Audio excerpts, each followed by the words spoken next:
Allez David, vous étiez sur on va dire une bonne petite dynamique avant le match de coupe. On pouvait craindre un moment que ce match de coupe vous sorte de cette dynamique-là, puisque sur le papier, vous n'étiez pas favori sur la pelouse du Paris FC. Finalement, vous avez surmonté cet obstacle-là.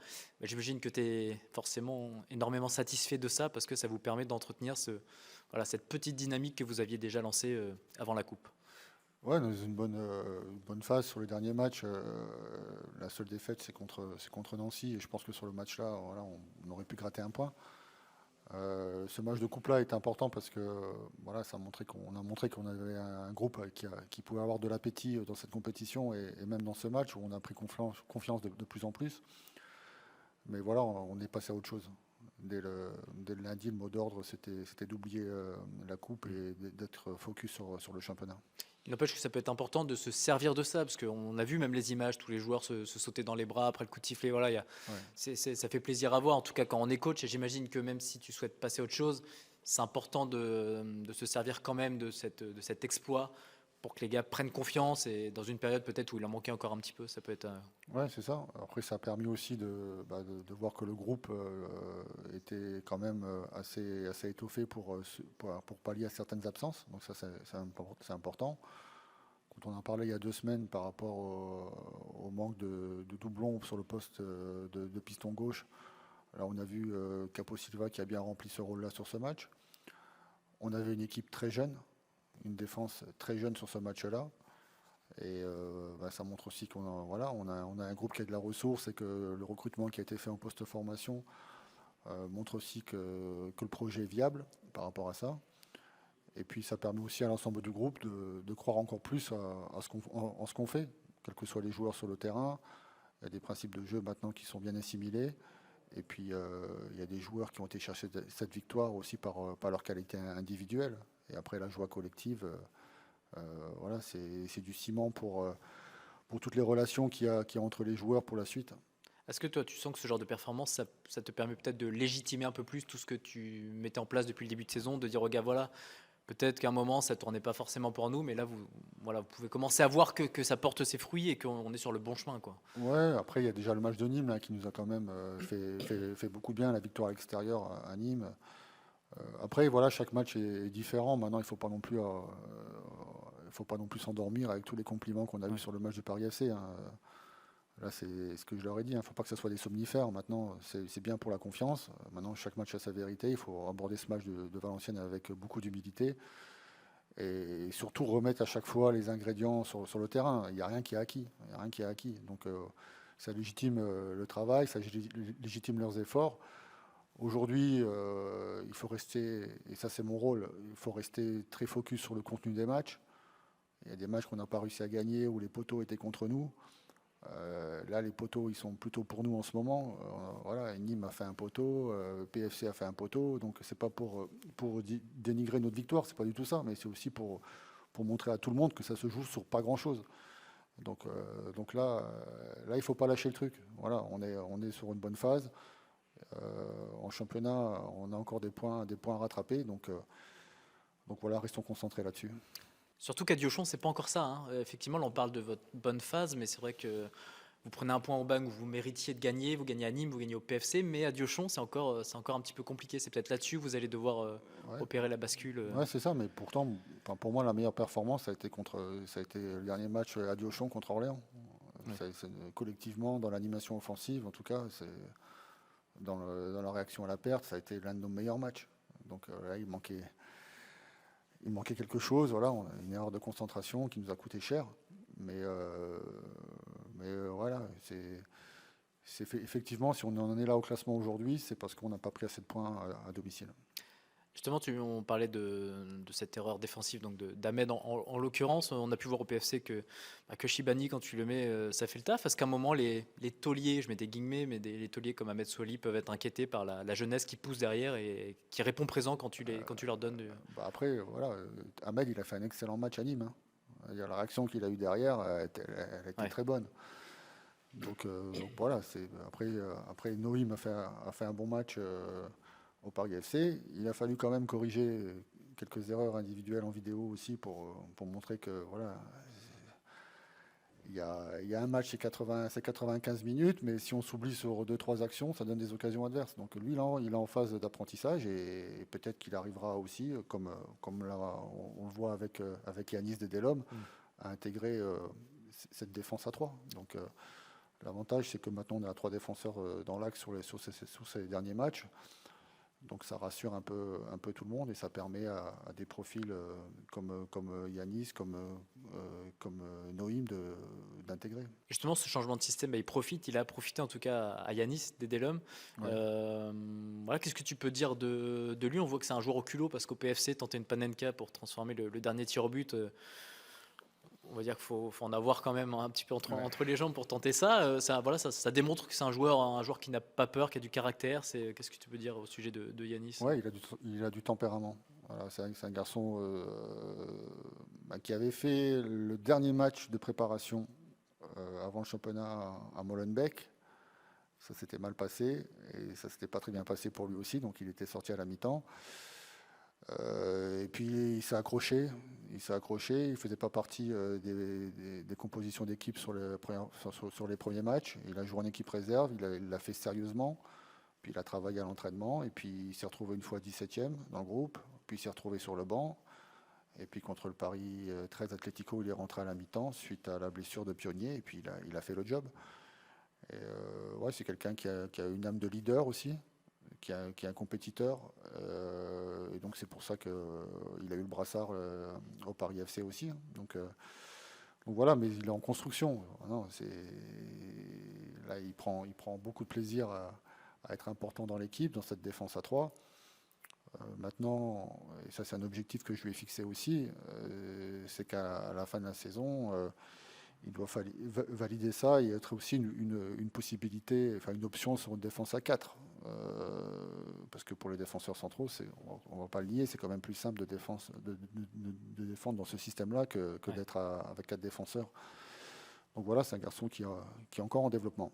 Tu penses qu'il pourrait être moins à l'aise à l'heure actuelle dans une défense à 4? Ça lui demanderait plus d'adaptation que... Oui, mais c'est pas du tout le même poste. Hein. C'est pas du tout la même chose. Hein. Après, c'est un garçon qui est intelligent, qui gère bien la profondeur. Hein. Là aujourd'hui, là où il nous fait du bien aussi, c'est dans sa qualité de passe, dans ses passes verticales. Il doit encore progresser dans les renversements de jeu. Voilà, il y a plein d'objectifs qui lui ont été donnés, et puis en tout cas, il se donne les moyens de progresser. Tu l'as dit, au PFC, tu avais une défense quand même relativement jeune. On a souvent tendance à entendre que derrière, il faut toujours des tauliers, des vieux briscards qui ont de l'expérience. J'imagine que tu n'es pas forcément d'accord avec ça, puisque ton équipe a démontré en tout cas au PFC que même avec des jeunes, qui n'ont pas trop d'expérience, tu peux faire le taf. Oui, on peut faire le taf sur un match, sur 2 matchs. Pas sur la durée. Après, sur la durée, il faut quand même de l'expérience. Ouais. L'adversaire qu'on va rencontrer est aussi très jeune derrière. Ils ont un taulier de 30 ans, Woudenberg, qui, quand il est là, c'est le cadre de la défense. Quand il est pas là, ils arrivent à aligner une défense aussi qui a 20 ans de moyenne d'âge. Donc effectivement, ça donne une certaine fraîcheur, mais dans la durée, il faut quand même de l'expérience pour encadrer tout ça. Et c'est ce que tu disais, pour finir sur Yanis, c'est quelqu'un qui a besoin qu'on lui accorde de l'importance, qui se sente important dans une équipe, peut-être, par rapport à son tempérament, je vois plutôt comme un joueur qu'il faut défier. Ouais. Besoin de titiller un peu, peut-être. Voilà, je pense que c'est ça. Je pense que c'est un garçon qui ne sait pas encore où sont ses limites, mais voilà, il faut surtout travailler avec beaucoup d'humilité et il ne faut pas qu'il y ait d'enflammade, quoi. Donc, mais par contre, c'est quelqu'un qui aime bien la compétition, comme j'ai dit, qui aime bien le challenge et qui emmène les autres avec lui. Donc à son âge, c'est assez rare d'avoir des joueurs qui prennent aussi facilement la parole dans les vestiaires, qui emmènent tout le monde. Donc là, il a une qualité forte dans le leadership et je pense que sans surjouer, s'il arrive à développer ça, quelqu'un qui sera important par rapport à tous les coachs qu'il va rencontrer dans sa carrière. Et typiquement, alors je ne sais pas trop quelle est ta politique justement par rapport au brassard. Ahmed l'avait en ce moment, mais il peut faire partie des vice-capitaines quand il sera titulaire. Ça peut faire partie. Ou là, c'était vraiment. Non, là, c'était sur le match de coupe. sur le match de coupe, il y avait des absents, mais il y avait surtout, c'est à l'image de son penalty, quoi. Et là, pour battre le Paris FC, il fallait être très rigoureux défensivement, mais il fallait aussi faire preuve d'audace. Et puis je pense qu'il correspondait bien dans l'état d'esprit qu'il fallait mettre dans ce match-là. Oui, parce qu'il y avait Tony, par exemple. On aurait pu se dire que Tony Ouais, mais aurait pu récupérer le brassard. Oui, mais Tony, je savais qu'il ne ferait pas tout le match. Ouais. Donc Tony, c'était son premier match après sa blessure. Donc voilà, on s'était dit à l'heure de jeu, il fallait changer Tony. Donc là, il a fait un peu plus. Donc voilà pourquoi il n'a pas été capitaine. Et Yanis, quand en QRM le recrute, tu étais déjà là ou ça s'est fait avant ton arrivée? Oui, parce qu'il est venu ici après notre stage de préparation. Ouais. Et qu'est-ce qui Il vous a arrive. poussé à le recruter? Puisqu'il jouait en N2 l'année dernière. Avant ça, il a fait 2 ans à Chypre. Donc, pas forcément beaucoup de références. Qu'est-ce qui t'a poussé à dire tiens, on va tenter le coup avec Yanis? C'est la cellule de recrutement du club qui suivait ce joueur et qui avait vu des bonnes choses par rapport à ce qu'il avait produit. Alors après, c'était difficile d'évaluer sur le championnat étranger parce que voilà, est-ce que ça correspond, est-ce que c'est plus fort, moins fort que le national? Mais au départ, il vient plus comme un joueur en développement. Donc voilà, aujourd'hui il joue, il y aura peut-être une période où il jouera moins, comment il va réagir? Donc voilà, ce sont des différentes étapes qui vont être sur son chemin, mais voilà, il faut pas, je répète, hein, il faut qu'il continue avec beaucoup d'humilité. Ouais. Comme de nombreuses équipes aussi, tu étais privé d'un certain nombre de joueurs au PFC liés aux blessures, mais aussi aux sélections. Où est-ce qu'on en est? Est-ce que tu as récupéré tout le monde? Enfin, en tout cas, Ouais. les joueurs sélectionnés, pardon. Et est-ce qu'on peut faire un petit point sur l'effectif? Alors, Ahmed Souali est là. Jordan Leborgne n'était pas là ce matin, il arrive là, donc il va s'entraîner en individuel avant le match à midi là. On récupère Diallo, qui n'avait pas joué, Nama n'avait pas joué pour une douleur au genou, donc là c'est bon. Par contre, on va pas récupérer Jarjou. D'accord, trop juste. D'accord, trop juste. Et puis malheureusement, on a perdu Bouekou. On a Ok. perdu Bouekou sur ce match-là et peut-être sur le suivant. C'est quoi, Nathanaël? Ouais, c'est une douleur musculaire à la Ok. cuisse. Ouais. Donc Najib toujours suspendu, on est d'accord, et Lenny aussi également. Ouais, Tu sais ça. combien de matchs il a pris, Lenny? Lenny, 4 matchs. 4 matchs aussi, Ouais. comme Najib. Ok, et un petit mot sur Kane aussi. Kane, Ouais. Non, Kane, il est en phase de rééducation. Pour l'instant, il n'est pas encore sur le terrain avec l'équipe. ouais. La bonne nouvelle, c'est que tu as pu te rendre compte que tu avais une doublure qui faisait le taf aussi. Et ça, j'imagine que c'est satisfaisant pour un coach de voir que les deux gardiens sont quasiment au même niveau et que lorsque le numéro 1 est absent, tu as un numéro 2 qui répond présent aussi. Ça doit être une satisfaction, ça. Ouais, Pierre a bien joué sur les matchs-là. Il nous a emmené aussi son expérience. Ça a été important aussi dans certains moments du match quand il faut calmer le jeu. Donc ça, il le fait très bien. Donc garçon qui a beaucoup travaillé. Et puis voilà, il faut aussi se reposer sur son expérience qui est aussi importante pour le groupe. Et pour terminer, un petit mot sur ce match face à Valenciennes ce vendredi soir. Question un petit peu bateau, mais j'imagine que tu attends encore une fois que vous soyez dans la continuité de vos derniers matchs et que vous puissiez produire le même type de rencontre que face à Orléans, Nîmes ou le PFC. C'est un petit peu ça l'idée. Ouais, après on sait qu'on rencontre un adversaire qui a aussi qui a des fortes ambitions dans ce championnat-là, qui est peut-être dans une phase où cet adversaire prend moins de points, mais voilà, ils ont un effectif qui est quand même assez pléthorique, ils ont beaucoup de qualités individuelles, donc voilà, ça fait partie des gros matchs de ce championnat-là, donc c'est important pour nous. Et puis eux cherchent leur première victoire à l'extérieur. Nous, on cherche une victoire à la domicile qui tarde à revenir et surtout de pouvoir enchaîner pour la première fois 2 victoires consécutives. Donc voilà, non, ça fait partie des matchs intéressants à jouer dans ce championnat-là. Question qui peut paraître un petit peu bête, mais Valenciennes est déjà devenue au Stade Diochon cette saison pour affronter le FC Rouen. Est-ce que tu estimes que ça peut être bénéfique pour eux de déjà connaître les lieux avant d'y revenir aujourd'hui ou pas du tout, parce que Non, je pense pas. question un peu bête. Hein. Non, c'est pas.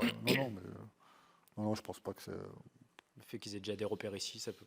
Après, on peut se dire que peut-être que Nancy en a profité aussi, parce que Nancy avait joué Rouen la première journée, et puis je sais pas. Franchement, je sais pas. Très bien. Merci David. Merci. Allez, bonjour Yanis, Bonjour. on va essayer d'en apprendre un petit peu plus sur toi, puisque depuis le début de saison, on n'a pas eu l'occasion de te rencontrer comme ça. Depuis le changement de système et le passage à trois axiaux, tu grappilles du temps de jeu et t'es même titulaire. Est-ce que tu estimes justement que tu as profité de ça, tu as profité du changement de système peut-être pour te faire enfin une place dans l'équipe? Oui, c'est clair, je pense que le système il m'avait avantagé.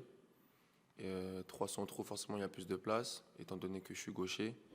Ça m'a forcément, oui, c'était une opportunité. Ouais. On parlait un petit peu justement de ta progression depuis le début de saison avec le coach. Il nous a expliqué que le fameux dernier match amical face à Molenbeek, ça s'était pas très bien passé, mais qu'après ça, tu t'étais toujours accroché, que t'avais tout doucement, tu t'étais fait une place dans les 17, puis après, t'es rentré à la mi-temps face à Paris 13 Atlético, tu as gagné ta place. Voilà, l'idée, c'était de ne jamais lâcher mentalement, de toujours t'accrocher parce que tu savais qu'à un moment, tu aurais ta chance. C'est ça, exactement. C'est ça, c'est que, comme le coach il a dit, le dernier match amical où justement j'aurais pu saisir l'opportunité pour commencer le championnat, je ne l'ai pas saisi. Et après, ça a été compliqué, début de saison, mais bon, je me suis accroché, comme le coach il a dit, je me suis accroché. Il y a des hauts, il y a des bas. Dans les bas, faut rester focus. Et puis voilà, après ça tourne, comme ça a pu tourner là. Tu passes de joueur qui ne fait pas partie du groupe à capitaine face au Paris FC. Pardon. Déjà, comment tu as vécu le fait que le coach te confie le brassard alors que tu étais loin d'être le plus expérimenté Franchement, ça m'a fait plaisir. Ça m'a fait plaisir. Ça prouve qu'il a confiance en moi. Et oui, après, j'étais agréablement surpris, comme on dit. Mais bon, ça m'a après, avec l'enjeu du match, etc., c'est juste. C'est assez superficiel au fond, on reste focus sur les principes de jeu, les consignes. C'est important de pas trop regarder ça, ce genre de choses. Le coach Rester disait quand comme même, d'habitude. Excuse-moi. le coach disait quand même que tu avais, voilà, dans le vestiaire, c'était rare d'avoir des jeunes de ton âge qui prenaient autant la parole, qui avaient un certain leadership. Tu as toujours été comme ça, c'est pas quelque chose dont. Non, franchement, ouais, j'ai toujours été comme ça. En fait, je déteste subir les choses. Ça veut dire que si, au fond de moi, j'ai l'impression que je dois dire quelque chose, bien sûr avec la forme, avec le respect, mais il faut dire les choses. Et ouais, ça a toujours été en moi depuis que je suis tout petit. Vraiment depuis que je suis tout petit, depuis l'école de foot, ouais, je parle. Puis mon poste aussi fait que j'ai l'obligation de parler, donc parler pour moi, c'est pas un problème. Parce que des fois, il y a des joueurs qui ont un petit peu peur de parler, tu vois, quand il y a Ouais. notamment des joueurs plus expérimentés, mais justement, c'est une bonne chose de Oui, non, pouvoir. moi j'ai pas du tout ça. En fait, je réfléchis pas. En fait, je me dis pas est-ce que je dois parler ou est-ce que je dois pas parler. Je sais qu'il y a des moments adéquats pour parler. Ouais. Il y a des manières de parler, mais non, le fait de parler pour moi, je vois pas ça comme un fardeau ou quelque chose de lourd à porter. Non, c'est en moi. Et puis face au PFC, tu es le dernier tireur. Ouais. Et puis là, on tente la Panenka. Qu'est-ce qui te prend par la tête? Parce que tu sais très bien que ce genre de geste, si tu le rates derrière, tu peux te faire Et allumer. Il faut quand même avoir un certain courage ouais, pour aller tenter ça. Et tu savais d'avance que c'était ouais, la en vrai, Panenka? je le savais. J'avais la conviction que le prochain penalty que j'allais tirer, c'était comme ça. Après, j'ai confiance en Dieu, donc tout s'est bien passé. Hein. Et tu t'avais étudié, tu savais que le gardien plongeait systématiquement quand même pour le tenter En ou. fait, au début, j'ai regardé comment il plongeait, les 3 pénaltys, parce que moi, je savais que j'allais tirer le quatrième. Ouais. Donc, j'ai regardé les 3 premiers, je vois que ouais, il part vraiment bien. Et il partait souvent du même côté. 2 fois sur 3, il est parti du même côté. Et vraiment, il partait à 1 seconde avant. Et puis aussi, je vais pas mentir, le fait qu'on ait mis que Pierre, il en est sorti 2, enfin qu'ils aient raté les 2 premiers, en un peu moins de pression, c'est Ouais. que on a toujours un derrière qui peut marquer. C'est quand même le signe d'un certain caractère, ça, parce que c'est pas généralement c'est les joueurs qui ont du caractère qui tentent ce genre de. Ah ouais, c'est vous qui voyez. En tout cas, ouais, moi, en tout cas, je l'ai senti, je l'ai fait. Ça a fonctionné, donc tant mieux. Forcément, elle fait du bien cette victoire parce qu'on aurait pu craindre qu'elle brise un petit peu votre bonne petite dynamique que vous Exactement, avez ouais. créée avant. Mhm. Et finalement, non, voilà, vous poursuivez sur cette bonne petite passe. Alors évidemment, il ne faut pas s'enflammer, il n'y a rien Exactement. d'extraordinaire, mais Ouais, ça permet de confirmer en tout cas les bonnes choses entrevues exactement. avant la coupe. Et. Ouais, c'est vrai qu'en ce moment, on est bien. On était sur une bonne dynamique et c'est vrai que même si au fond de nous, on savait que c'était les premiers de Ligue 2, le fait de casser la dynamique, c'est vrai que ça aurait été un peu. Ça aurait été un peu. Comment dire? Ouais, il aurait fallu relancer la machine derrière encore. Exactement. Il aurait fallu relancer. Et là, au contraire, je pense, le fait que on batte le premier de Ligue 2, ça fait que améliorer la dynamique. Ouais. Alors le coach disait il faut surtout pas s'enflammer, il le disait par rapport à l'équipe, mais aussi par rapport à toi, parce que voilà, tu fais des bonnes performances. Et il nous a dit faut pas que Nice s'enflamme Ouais. parce que c'est peut-être quelque chose que tu as fait par le passé ou enfin. Non, après, je pense que le coach, il tient vraiment à ce que je garde la même éthique de travail, la même mentalité. C'est normal. Après, je suis jeune, j'ai pas beaucoup d'expérience, donc je pense qu'il prend soin de moi par rapport à ça. Ouais. Et je pense que c'est plus pour mon bien et pour le bien de l'équipe que vraiment un gros problème d'humilité en moi. Et le coach disait que tu faisais partie de ces joueurs qu'il fallait peut-être un petit peu parfois défier, aller titiller un peu, Euh, ouais, titiller, c'est ça. Tu as besoin de ça aussi, tu as peut-être oui, j'ai besoin qu'on te bouge besoin. un En petit fait, peu des même fois. si le coach il fait pas, après, je sais il le fait, tant mieux. Mais de moi-même, ouais, je me challenge un peu. J'essaie de trouver des défis. J'aime pas m'endormir ou penser. C'est là qu'on s'endort en fait. Quand on n'a plus rien à gagner, quand on n'a pas quelque chose à jouer, l'instinct humain, Ouais. il se repose en fait. Il pense que quelque chose est acquis, mais non, il n'y a rien qui est acquis. Le coach, il me l'a très bien fait comprendre. Tout peut aller très vite, très vite dans les Ouais. deux sens. Donc, ouais, je pense que c'est une bonne initiative de sa part. Est-ce que tu étais surpris cet été que QRM s'intéresse à toi, hein, toi qui jouais Ouais. en National 2, qui avait fait 2 ans à Chypre Mhm. avant, je crois, Ouais. 2 ans à l'étranger. Tu as été surpris qu'un club de National comme ça qui vienne Euh, pour être honnête, moi, j'étais pas. Cet été, j'étais vraiment serein. Je savais que quoi qu'il arrive, j'allais trouver quelque chose qui était fait pour moi. Ouais. J'étais pas vraiment concentré à est-ce qu'il faut que je trouve un club. Je savais que j'ai confiance en Dieu, donc je me concentrais pas vraiment sur ça. Et c'est vrai, je vais pas mentir que quand QRM était venu, oui, c'était une petite surprise. Ça a été vraiment une bonne surprise. Et ouais, on était surpris. Ouais. Et est-ce que tu peux revenir sur ces. Tu fais 2 ans à Chypre, c'est ça? Un an? Une saison, ouais. Une Une saison. saison et j'ai commencé la prépa de la deuxième saison. Et ça, comment t'as vécu, toi, ce passage à l'étranger Je l'ai vécu, ça a été bourré d'expérience, d'apprentissage. Et en fait, j'étais pas prêt sur le moment, en fait. Ça s'est pas très bien passé pour moi là-bas. Mais j'ai énormément appris. Donc aujourd'hui, ce qui s'est passé à Chypre me sert encore aujourd'hui Ouais. et m'a servi aujourd'hui. Ça t'a appris à quoi concrètement? Ça m'a appris déjà à respecter les hiérarchies. Parce que moi, je suis arrivé un peu en le premier, si je joue bon, je joue. Alors que c'est pas du tout comme ça. Des fois, il faut attendre. La patience surtout. C'est ça la patience. Vraiment, la patience, j'ai appris là-bas. L'anglais, je l'ai appris là-bas. Ouais. L'anglais, c'est important. Et puis aussi s'intégrer, faire preuve d'humilité, de patience. Ouais. Vraiment la patience. Ouais. C'est ça que j'ai appris là-bas. Ouais. Et puis avant, je crois que tu connaissais un petit peu les lieux, puisque tu avais failli signer au FC Rouen. Enfin, même, je crois que tu avais signé au Ouais. FC Rouen. Qu'est-ce qui s'était passé rapidement sans rentrer dans En les, fait, peut-être dans les détails? sans rentrer dans les détails, je finis l'année 19 nationaux à Chambly. Ouais. Et puis, de base, je devais signer pro à Chambly, mais ils s'étaient descendus en national. À ce moment-là, c'était la descente Ouais. de Ligue 2 nationale. Du coup, les contrats, c'était compliqué. Moi, je voulais jouer en senior dans une première équipe, en fait. Je voulais pas être en réserve. Donc, oui, à ce moment-là, avec le Rouen, ça s'est fait. On s'était rapprochés, on avait parlé. Et puis après, avant d'aller à la reprise avec Rouen, il y a Rennes, en fait, qui se manifeste pour un essai. Ouais. Donc, j'ai pas pu refuser Rennes. Et au final, ça a payé parce que j'avais signé là-bas. Parce que Rennes, tout de suite, ça parle, Oui, c'est le monde Rennes, pro. C'est, bah oui, Rennes, je pense que tous ceux qui connaissent le foot savent qu'il n'y a pas photo entre Rennes et Rouen. Et justement, j'ai dû faire une concession parce que moi, je voulais jouer dans une première équipe. ouais, c'est ça, ouais. C'est ça, je voulais jouer dans une première équipe. Mais bon, je me suis dit, on est revenu vite sur nos choix parce que Rennes, franchement, c'était le top du top. Et Football français. t'espérais un moment pouvoir jouer en Ligue 1? C'était peut-être ton but à ce moment-là quand tu vas à Ouais, Rennes? ouais, ou- c'était comme tout le monde. Hein. Je pense que tous les joueurs de réserve, ils veulent aller dans l'équipe première.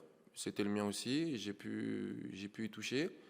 Pas la Ligue 1, mais j'ai pu m'entraîner avec eux. J'ai pu faire un match amical avec eux. Ça s'était bien passé. Et après, finalement, ça l'a pas fait. Ouais. Et puis, bah, on parlait de Chambly. Je Mhm. pense que tu vas être content de retrouver le stade Ouais. Walter Luzy Mhm. la semaine. Oui, tu y as joué dans ce stade-là. Oui, parce j'ai qu'il y a joué, ouais. eu- Ouais, j'ai joué. Donc, tu vas pouvoir le retrouver si tu es titulaire, évidemment, lors du 8e tour de Coupe de France. Ce sera un petit Ouais. clin d'œil pour toi. Ouais, franchement, ça me fait plaisir. Ça me fait vraiment plaisir de rejouer. Déjà, la qualité du terrain, elle est bonne. Le terrain, il est bon. Le stade, il est beau. Et puis, ouais, ça va être un peu. Ça me rappelle des bons souvenirs.